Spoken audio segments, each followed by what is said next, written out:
ailəsində problem olmayıb ki?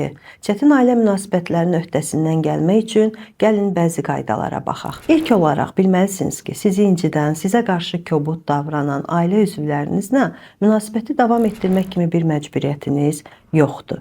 İkinci olaraq, sizə dəyər verən, sizi sevən ailə üzvlərinizi görün. Əsas onlara fokuslanın. Sizi dəyərsizləşdirən, sizə əziyyət verən, incidən ailə üzvlərinizdən diqqəti çəkin. Bu zaman onların hərəkətləri sizi qıcıqlandırmayacaq. Siz fokusunuzu sizə dəyər verən, sizi sevən ailə üzvlərinizə yönəltsəz, sizi qıcıqlandıran ailə üzvlərinizdən fokusunuzu, diqqətinizi kənar çəkəcəksiniz. Sevmədiyimiz bir insanın yanında yaxşı insan rolu oynamaq insan üçün çox çətindir. Bundan sonra sən özünü daha narahat hiss edirsən, əziyyət çəkirsən, hətta insan belə halda depressiya belə düşə bilər. Buna görə də sevmədiyiniz bir insanın yanında rola girməkdən əl çəkin. Necəsinizsə o şəkildə də davranın. Yəni özünüz olun. Bəzən bizi incidən, bizi narahat edən insanların yanında biz özümüzü narahat hiss edirik, gərgin oluruq. Bu gərginlikdən də əziyyət çəkirik. Bunun üçün narahat olmağa ehtiyac yoxdur. Bilin ki, bizə travma yaradan, bizə əziyyət verən insanların yanında narahat olmaq normaldır.